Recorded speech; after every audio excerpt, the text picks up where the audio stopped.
এক চাঞ্চল্যকৰ ঘটনাই জোকাৰি গ'ল অসম নাগালেণ্ড সীমান্ত। আজি ডিফুৰ সাংবাদিক পংকজ ডেকাৰ সংবাদমেল। নমস্কাৰ, আজিৰ প্ৰাইম টাইমলৈ সকলোকে স্বাগতম জনাই ষ্টুডিঅ'ৰ মজিয়াত মই গাংগুত্ৰী বৰা।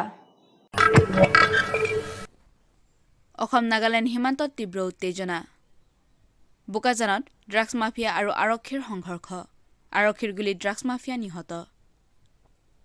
যোৱাকালি সন্ধিয়া অসম নাগালেণ্ড সীমান্তৰ কাৰ্বি আংলং জিলাৰ বোকাজান মহকুমাৰ অন্তৰ্গত পুৰণা লাহৰীজানত ড্ৰাগছ মাফিয়াৰে সৈতে আৰক্ষীৰ এক গুলীয়াগুলী ঘটনা সংঘটিত হয়।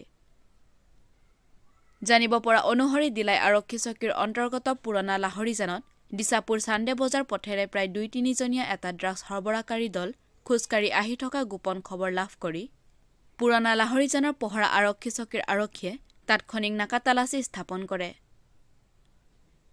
সেই সময়তে ড্ৰাগছ সৰবৰাহকাৰী দলটো আহি উক্ত নাকাত উপস্থিত হোৱাৰ সময়ত আৰক্ষীয়ে ৰবলৈ নিৰ্দেশ দিয়াৰ লগে লগে ড্ৰাগছ মাফিয়াৰ দলটোৱে নাকাত থকা আৰক্ষীলৈ লক্ষ্য কৰি গুলীচালনা কৰে। প্ৰত্যুত্তৰত আৰক্ষীৰ দলটোৱে ড্ৰাগছ মাফিয়াৰ দলটোলৈ লক্ষ্য কৰি গুলীচালনা কৰিবলৈ বাধ্য হয়। ইপিনে আন্ধাৰৰ সুযোগ লৈ ড্ৰাগছ মাফিয়াৰ দলটো নাগালেণ্ডৰ দিশে পলায়ন কৰে যদিও আৰক্ষীয়ে প্ৰায় ২০-২৫ মিনিটৰ পাছত গুলীয়াগুলী সংঘটিত হোৱা স্থানত অনুসন্ধান কৰি গুলী লগা অৱস্থাত এটা ড্ৰাগছ মাফিয়াৰ মৃতদেহ উদ্ধাৰ কৰিবলৈ সক্ষম হয়। লগতে মৃতদেহটোৰ কাষৰ পৰা এটা ৭.৬৫ পিষ্টল, ২০ জাই সজীৱ গুলী, মোবাইল ফোন, খালী কাৰ্টুজ, এটা বেগৰ লগতে ৫০ টকীয়া চাবোনৰ বাকচত ভৰাই অনা ১২৬ গ্ৰাম ড্ৰাগছ উদ্ধাৰ কৰিবলৈ সক্ষম হয়। আৰক্ষীয়ে উদ্ধাৰ কৰা উক্ত ড্ৰাগছখিনিৰ আন্তঃৰাষ্ট্ৰীয় বজাৰৰ মূল্য ৫ কোটিৰো অধিক বুলি আৰক্ষীয়ে জানিবলৈ দিয়ে। সম্প্ৰতি আৰক্ষীয়ে আন্ধাৰৰ সুযোগ লৈ পলাই যাবলৈ সক্ষম হোৱা আনকেইটা ড্ৰাগছ মাফিয়াৰ বিৰুদ্ধে অভিযান অব্যাহত ৰাখিছে বুলি জানিব পৰা গৈছে।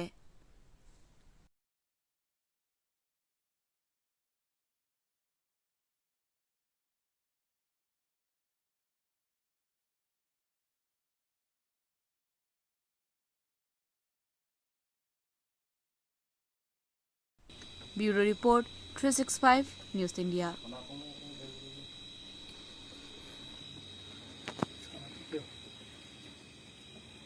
ড্ৰাগছ বেপাৰীক আপোনালোকে এনকাউণ্টাৰত নিহত হৈছে বুলি গম পাইছোঁ, কেনেকৈ হৈছিলে ঘটনাটো? আমাৰ এটা চিক্ৰেট ইনফৰমেশ্যন আছিলে। বেচিকেলি আমাৰ যোনটো ৰেগুলাৰ নাকা আছে সেইটো নাকা এভইড কৰি পিনে এটা বেলেগ এটা ৰাস্তাৰে আহিব ট্ৰাই কৰি আছিল বুলি খবৰ এটা পালোঁ। তো সেই মৰ্মে আমি দিছাপুৰ এৰিয়াত এটা এম্বুজ পাতিছিলোঁ তাতে। তো আজি আন্ধাৰত ৩জনমান মানুহ আহিছিলে সেইপিনে পৰা।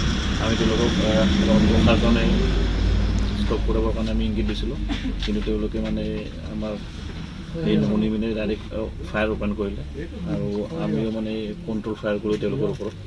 তাৰপিছত ২জন মানুহ চাইডেদি পলাই গৈ নাগালেণ্ডত সোমালে। তাৰপিছত গোটেই এৰিয়াত আমি চাৰ্চ কৰোঁতে এজন মানুহৰ মানে আমি বুলেট ইঞ্জুৰি মানুহ এজন পাইছোঁ। তেওঁৰ ওচৰতে পিষ্টল এটা আছিলে, এখন বেগো আছিলে, য'ত আপোনাৰ বেগখনত আমি ৫০টা চাবোন বক্স পাইছোঁ। আপোনাৰ 626 গ্ৰামছ হেৰইন আছিলে আৰু বেগখনৰ ভিতৰতে আপোনাৰ 20টা এমুনেশ্যন পাইছোঁ, লাইভ এমুনেশ্যন। ৩জন কিহত আহিছিলে? তেওঁলোক খোজকাঢ়ি আহিছিলে জংঘল ৰাস্তাতে। প্ৰথমতে তেওঁলোকে গুলিয়াইছে আপোনালোকক? হয়, ডেফিনেটলি। আপোনালোকে ইংগিত দিওঁতে তেওঁলোকে কিবা কৈছিল নেকি আপোনালোকক? এৰিয়াটো আন্ধাৰ আছিলে, তো গতিকে মানে বেছি চান্স নাপালে, মানে ৰখাব দিয়াৰ লগে লগে মানে তেওঁলোকে ফায়াৰ কৰি জংঘলৰ পিনে পলাইছিলে। কেইজামান গুলি ফুটাইছে তেওঁ, কিবা অনুমান? এইটোতো সেইটো সময়ত গম পোৱা নাযাব কিমান ফুটাইছে, কাৰণ আমাৰ পৰাও ফায়াৰিং হৈছে। তেওঁৰ চিনাকি পৰিচয় পাইছে নেকি বৰ্তমান? তেওঁলোকে আইডেণ্টিফাই হোৱা নাই। তেওঁ মৃত্যু হৈ ইয়াতে হৈছে নে চিকিৎসালয়ত গৈ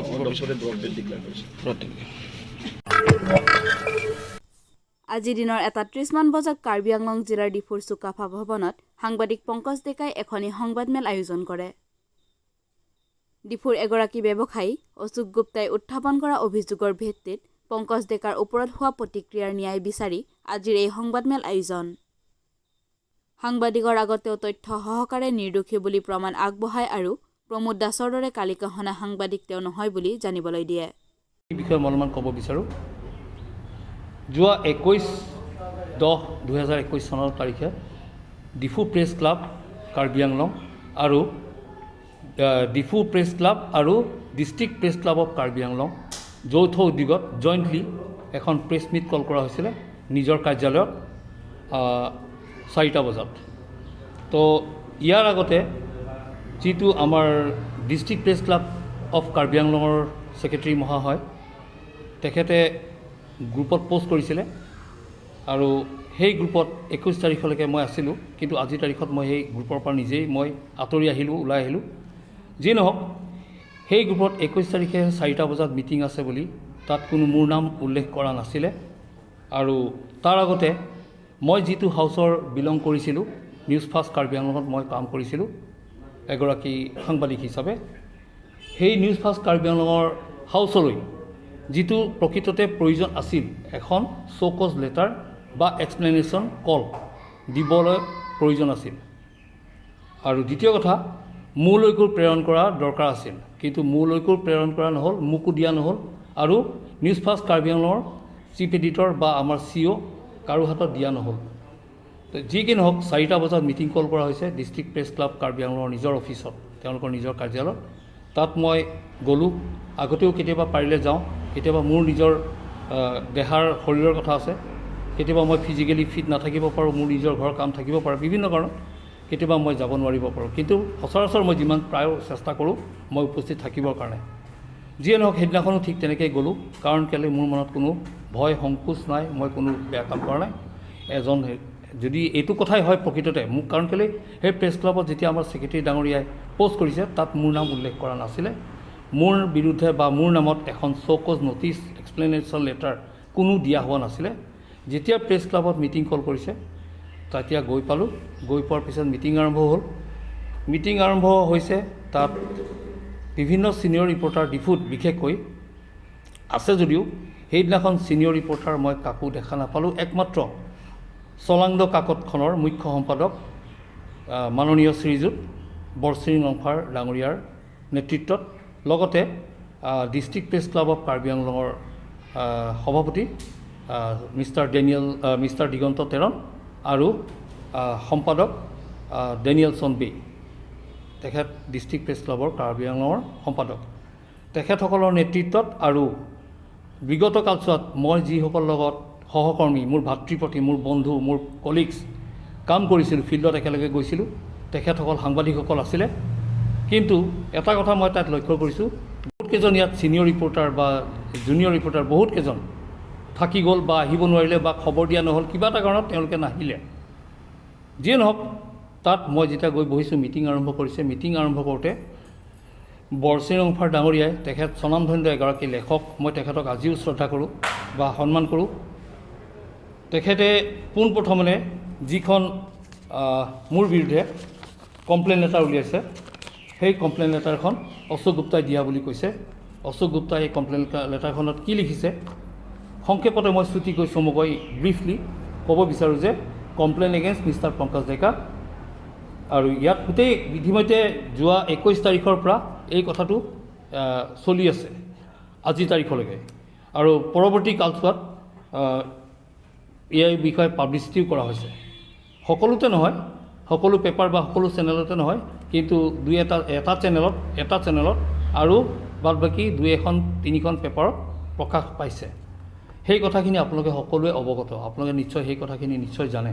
তো সেই কথাখিনি মই পুনৰ ইয়াত আকৌ ৰিপিট নকৰোঁ। এতিয়া আজিৰ তাৰিখত মই প্ৰেছ মিট কল কৰাৰ কাৰণটো এইটোৱেই যে এজন দুখীয়া বা লেবাৰক, অনাহকক কিবা এটা কথা কোৱাৰ কাৰণে, সামান্য ইমান টান কথাও কোৱা নাই, তৰ্কাতৰ্কিও কৰা নাই, আৰু সেই লেবাৰজনক মই চিনিও নাপাওঁ।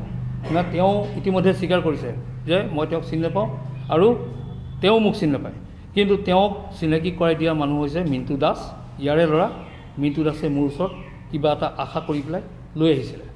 মই সচৰাচৰ মই ৰাতি 12টা হওক, 1টা হওক, 2টা বজাত কমপ্লেইন লেটাৰখনত মিষ্টাৰ বৰচিৰিং লংফাৰ ডাঙৰীয়াই যিখিনি কথা উল্লেখ কৰিছে, তেখেতৰ যিখিনি কাম তেখেতে কৰিছে, মই তেখেতক শ্ৰদ্ধা কৰোঁ, আজিও কৰিছোঁ। কিন্তু এই গোটেই কমপ্লেইন লেটাৰখন, মোৰ বিৰুদ্ধে যিখন কমপ্লেইন লেটাৰ আহিছে, সেই কমপ্লেইন লেটাৰখন অশোক গুপ্তাৰ ফালৰ পৰা আহিছে বুলি কৈছে। তো অশোক গুপ্তাৰ ওচৰত মই গৈ পেলাই এপিল কৰিছিলোঁ। মই অকলে নহয়, সাংবাদিক বন্ধুসকল আছিলে, লগতে 2টা সামাজিক সংগঠনৰ সভাপতি 2জন আছিলে। তো আজিৰ তাৰিখত তেখেতসকলে, এতিয়া মই তেওঁলোকক যদিও জনাইছোঁ যদিও তেওঁলোকে আজিৰ তাৰিখত উপস্থিত এইখন মিটিঙত থাকিব পৰা নাই, সকলোৱে নিজৰ নিজৰ কাম থাকে। আৰু যিহেতুকৈ আজি এই সংবাদমেল অৰ্থাৎ প্ৰেছ মিট মোৰ বিৰুদ্ধে আহিছে, এটা অভিযোগ আহিছে, তো সেই অভিযোগটোক খণ্ডন কৰিবৰ কাৰণেহে মই এই প্ৰেছ মিটখন আহ্বান কৰিছোঁ, আপোনালোকক নিমন্ত্ৰণ জনাইছোঁ। এতিয়া এই প্ৰেছ মিটখনৰ এটাই উদ্দেশ্য যে মই প্ৰকৃততে অশোক গুপ্তাক মই ব্লেকমেইলিং, থ্ৰেটনিং, এক্সটৰ্চন, ধন দাবী বা তেনেকুৱা কিবা গালি গালাজ কৰিছিলোঁ নেকি, দম দিছিলোঁ নেকি? যদিহে মই তেনেকুৱা কৰিছিলোঁ, 21 তাৰিখে যেতিয়া মই প্ৰেছ মিটত উপস্থিত আছিলোঁ, অশোক গুপ্তাক মাতা হৈছিল নে নাই? অশোক গুপ্তাক যদি মাতা হৈছিলে, তেওঁ কিয় নাহিলে? মোৰ প্ৰশ্ন। দ্বিতীয় প্ৰশ্ন হৈছে, লেবাৰজন যিজনক অশোক গুপ্তাই মাৰিছিলে, সেই লেবাৰজনক মাতিবলৈ মোক কোৱা হৈছিল নে নাই? লগতে শ্ব'কজ ন'টিছ, এক্সপ্লেনেশ্যন লেটাৰ মই যিটো হাউচত কাম কৰিছিলোঁ, সেই হাউচত জনোৱা হৈছিল নে নাই? মোক জনোৱা হৈছিল নাই? এনেকুৱা বিভিন্ন ধৰণৰ প্ৰশ্ন। লগতে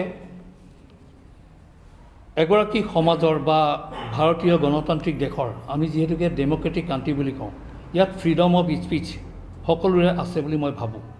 তাৰ ওচৰলৈ কিয় যাব নহ'ল? ইতিমধ্যে মিণ্টু দাস নামৰ যিজন মেডিয়েটৰ, মিণ্টু দাসে এই ল'ৰাজনক, এই লেবাৰজনক মোৰ ওচৰলৈ লৈ আহিলে।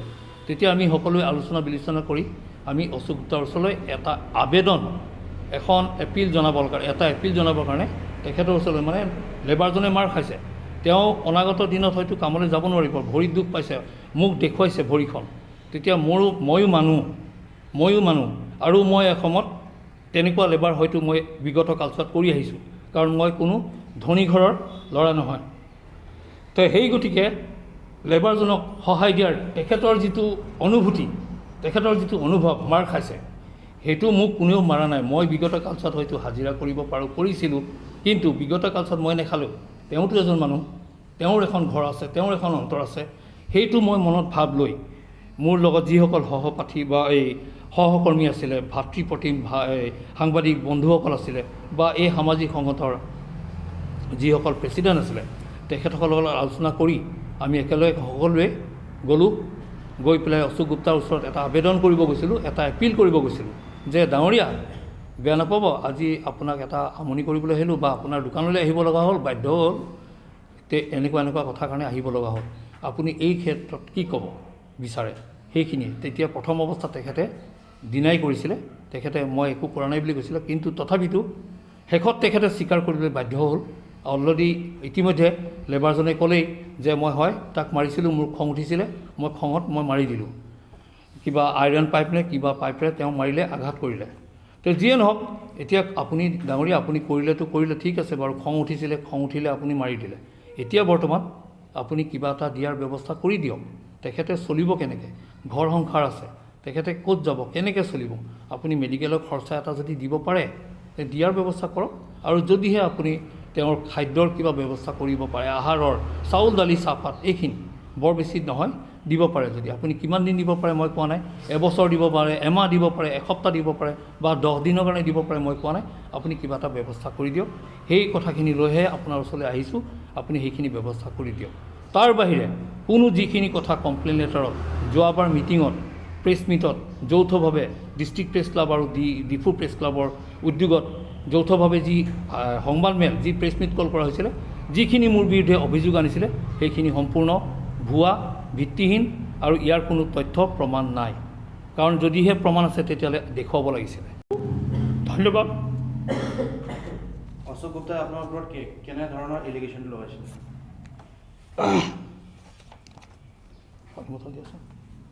খন আহিছে কমপ্লেইন লেটাৰ লিখাখনত যিখিনি কথা লিখিছে, তেওঁ ইয়াত স্বীকাৰ কৰিছে যে লেবাৰজনক মই মাৰিছিলোঁ, খং উঠিলে। কিন্তু কমপ্লেইন লেটাৰখনৰ ছেকেণ্ড পেজটো মোৰ হাতত আহি পৰা নাই এতিয়ালৈকে। কিন্তু যোৱাবাৰ 21 তাৰিখৰ যিখন প্ৰেছ মিট কল কৰা হৈছিলে, তাত আমাৰ ডিফু প্ৰেছ ক্লাবৰ সভাপতিৰ নেতৃত্বত যিহেতুকে হৈছিলে, আৰু ডিফু প্ৰেছ ক্লাবৰ সভাপতিগৰাকীয়ে, আমাৰ মাননীয় বৰচিন অংফাৰ ডাঙৰীয়াই, সেই যিখন কমপ্লেইন লেটাৰ মোৰ বিৰুদ্ধে আহিছে, অৰ্থাৎ অশোক গুপ্তাই যিখন প্ৰেছ ক্লাবত দিছিলে এই কমপ্লেইন লেটাৰ মোৰ বিৰুদ্ধে, তাত বৰচিন অংফাৰ ডাঙৰীয়াই মই অশোক গুপ্তাক ব্লেকমেইলিং, থ্ৰেটনিং বা ধন দাবী বা কেতিয়া দিব, বিভিন্ন ধৰণৰ অভিযোগ মই কৰা বুলি বৰচিন অংফাৰ ডাঙৰীয়াই সেইখন মিটিঙত কৈছিলে। কিন্তু হয়, কিন্তু সেই 5,000 টকাও যদিহে মই ডিমাণ্ড কৰিছোঁ, তাৰ কিবা প্ৰমাণ আছে নেকি, বা খুজিছিলে যদি, কিবা আছে ক'ব পাৰিব আজিৰ তাৰিখত তেখেতে এটা মোৰ বিৰুদ্ধে উৰা বাতৰি উলিয়াব পাৰে মোক খুজিছিলে কিন্তু মই খুজিছিলোঁ যদি তেখেতে মোক ক'ব পাৰিব দেখুৱাব পাৰিব নেকি মই বিচাৰিছোঁ কিবা তথ্য প্ৰমাণ আছে নেকি খুজিছিলোঁ বুলি আৰু সন্মুখত তেওঁৰ ওচৰলৈ অশোক গুপ্তাৰ দোকানলৈ অশোক গুপ্তাৰ দোকান আৰু ঘৰ একেলগে মই জানাত মই যদি ভুল কোৱা নাই অশোক গুপ্তাৰ দোকানত যেতিয়া আমি থিয় হৈছোঁ মোৰ লগত যিকেইজন গৈছে সেইকেইজনে সাক্ষী দিব তেওঁৰ প্ৰথম ভুক্তভোগী তেওঁৰ লগতে তেখেতৰ সাক্ষী আছে আৰু অন্যান্য আমাৰসকল আছে আৰু এই দুই এবাৰ গৈছোঁ তেখেতৰ দোকানলৈ যিহেতুকে কেছটো উঠাই লোৱা নাই বুলি মোক অশোক গুপ্তাই প্ৰথমবাৰ যেতিয়া ফোন কৰিছিলে মই আচৰিত হৈ গ'লোঁ কাৰণ এয়া ঘটনা হৈছে 6-7 মাহ আগৰ কাহিনী 6-7 মাহ আগৰ কাহিনী মই লেবাৰজনক ক'লোঁ যে তুমি কেছটো উঠাই লোৱা তোমাৰ প্ৰাপ্যখিনি তুমি পালা এতিয়া তুমি কেছটো উঠাই লোৱা তুমি যিখিনি বিচাৰিছিলা সেইখিনি তুমি পালা এতিয়া তুমি কেছটো উঠাই লোৱা ইয়াৰ পৰৱৰ্তী সময়ত মই ল'ৰাজনক ক'বহে পাৰোঁ লেবাৰজনক মই কোৱাটো কৈছোঁ কিন্তু ল'ৰাজনে কেছটো উঠাইছে নে উঠোৱা নাই মই সেইখিনি তাতে এৰিলোঁ ইয়াৰ পিছত মই মোৰ নিজৰ কৰ্মত মই লাগি গ'লোঁ কিন্তু পৰৱৰ্তী কালচোৱাত কেইমাহমান যোৱাৰ পিছত অশোক গুপ্তাই আকৌ মোক ফোন কৰি ক'লে দাদা কেছটো লেবাৰজনে উঠোৱা নাই নহয় মোৰ চামন আহিছে কোৰ্টৰ পৰা এনেকৈ বুলি কয় মই আচৰিত হৈ গৈছোঁ আৰে ইমান দিনৰ পিছত আকৌ চামন আহিছে কেছটো উঠোৱা নাই নেকি মই নিজে আচৰিত হৈ গৈছোঁ তেতিয়া মই আকৌ তাক বিচাৰি পেলাই তাক যোগাযোগ কৰি মই ক'লোঁ তুমি কেছটো উঠোৱা নাই এতিয়াও বোলে উঠোৱা নাই কিয় উঠোৱা নাই এতিয়া মোক অশোক গুপ্তাই ধৰিছে এতিয়া অশোক গুপ্তাই মোক বিচাৰিছে এতিয়া কি কৰা যায় আকৌ ইয়াৰে এগৰাকী সামাজিক ব্যক্তি আমি মতিন দা বুলি কওঁ তেখেতক লৈ আৰু দুজনমান সাংবাদিক আছে তেখেতসকলক লৈ পেলাই আমি আকৌ গ'লোঁ গৈ পেলাই আকৌ তেতিয়া এটা সুমীমাংসা কৰাও হৈছিলে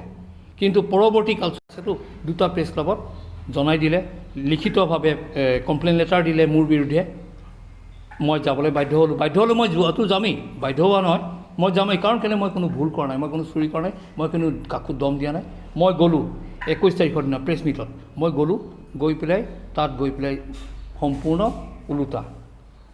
ওলোটা মোৰ বিৰুদ্ধে এটা মিছা মনে সজা ভুৱা ভিত্তিহীন যাৰ কোনো তথ্য প্ৰমাণ একো নাই মই তেতিয়া সেইখন মিটিঙত মই কৈছোঁ আজিৰ তাৰিখত অশোক গুপ্তাই যদি এই কমপ্লেইন মোৰ বিৰুদ্ধে আনিছে তেখেতে থকাটো উচিত আছিল লগতে যিগৰাকী লেবাৰে মাৰ খাইছে সেই লেবাৰজনকো আনিব লাগিছিল এইখিনি কথাই ক'লোঁ কিন্তু মোৰ কথাখিনি তাত কোনো গুৰুত্ব নিদিলে অৱশেষত বৰচিৰংফাৰ ডাঙৰীয়াই তেখেতে এখন ৰিজলিউশ্যন পঢ়ি শুনালে আৰু সেই ৰিজলিউশ্যনখনত প্ৰমোদ দাসৰ লগত মোক একেলগে সামৰি পৰৱৰ্তী সময়ত নিউজ পাব্লিছ কৰি দিলে আৰু সেই প্ৰমোদ দাসৰ বিষয় সম্পূৰ্ণ সকলোৱে অৱগত প্ৰমোদ দাস কোন হয় প্ৰমোদ দাসে কি কৰিছে প্ৰমোদ দাসৰ চেপ্টাৰ মই বিষয়ে ক'বলৈ মই দৰকাৰ নাই মোৰ কোনো প্ৰয়োজন নাই প্ৰমোদ দাসে কি কৰে কি কৰা নাই কিন্তু মই মোৰ নিজক ক'বলৈ আজি এই সংবাদমেল মই মাতিছোঁ ধন্যবাদ